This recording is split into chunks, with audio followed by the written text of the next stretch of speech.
Okay, so how's everything going? It's going pretty good. I mean, Okay. semester winding up, so it's going good. I'm ready for it to be over. So this new experiment that we have to do in class, we have to talk about our what we gave up.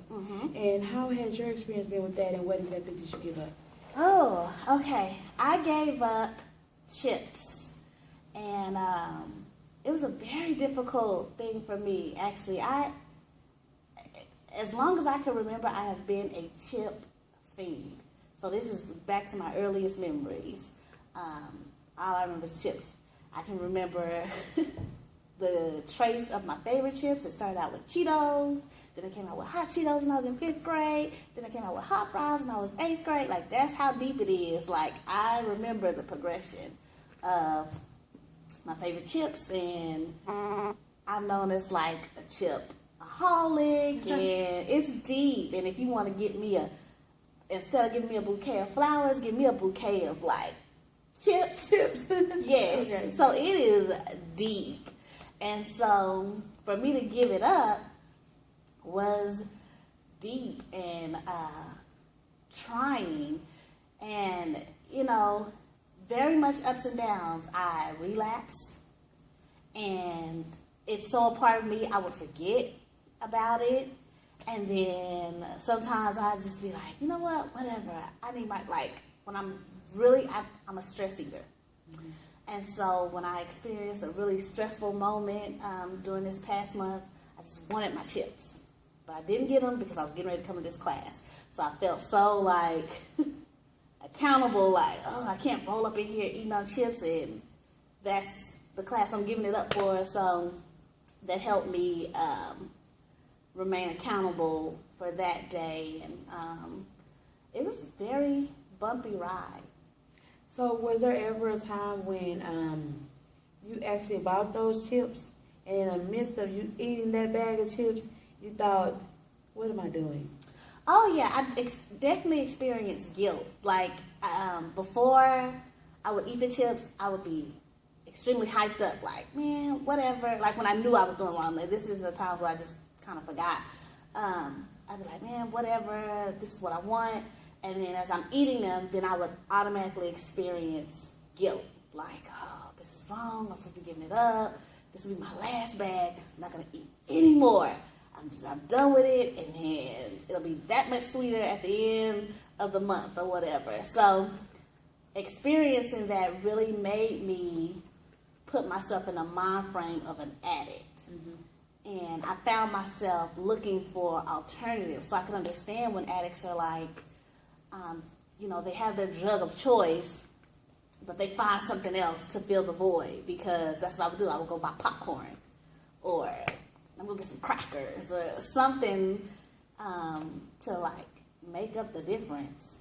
Okay, so kind of like when people who use drugs and they try to give up drugs but then find an alternative to maybe drinking or something like that. That's how you was feeling with your chips. Yeah, that's exactly how I was feeling. Sometimes I found healthy alternatives, and so it made me put myself in the mind frame of, oh, okay, so this is if they take up running, or if they, you get some type of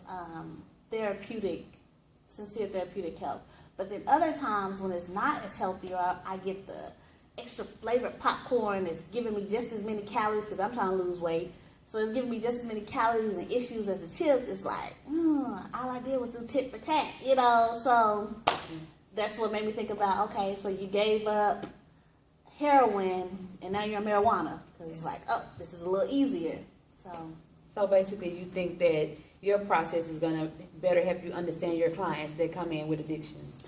Yeah, I definitely think it's going to better help me understand, because when they're talking about making alternative options and why it's so difficult, I can truly empathize with that and understand, because although I'm not addicted to a substance that's going to cost me my job or something like that, a part of me feels like I might be addicted to chips, because it's not going to go too long where I don't have some.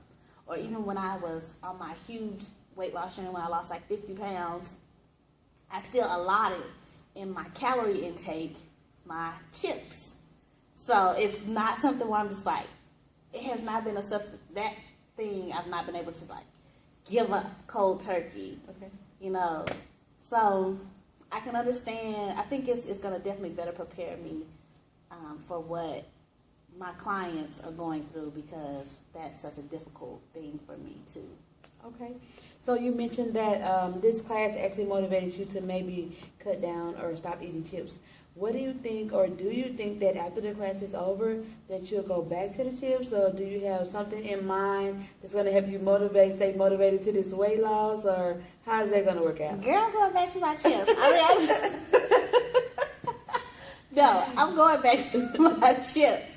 Hands down, I'm not going to even sit here and pretend and play. Like, no, I'm going to eat my chips and I'm going to be guilt-free and it's going to make me happy. But what I will do is, all things in moderation. So, I know I can lose weight and still eat chips, because I've done it before, even though I was 5 years younger. But I've done it before, so I can do it again. So in my head, I know that I can do that. I just can't eat a whole 99-cent bag and, So, but no, I'm going back to my chips. So you feel like, okay, yeah, you're gonna go back to your chips, but you do feel that you can at least eat them in moderation. Yes. Yeah. I'm definitely gonna hold myself accountable to that. It's eating them in moderation, and when I feel that if it's something I can't handle, then I need to just buy a small. If I can't handle a big bag because I'm scared I'm gonna eat them all, because I will, then I need to just look for a small bag. And if they don't have the little small bags, then I need to not buy them. So that's where I'm pushing myself now, to be like, either buy the small bags or don't buy any bags. And so what's going to motivate you to stay strong like that and to keep that on your mind? Right now, my motivation is my graduation pictures. Okay. And me wanting to fit all the clothes that are in my daggone closet that I can no longer fit. And so that's really my motivation at the moment. It's kind of superficial, it's kind of vain, but that's my motivation right now. Hey, I can relate. That's one of the reasons why I do a lot of things too, because of that. So I can definitely relate. So on that note, we can end our session with just that.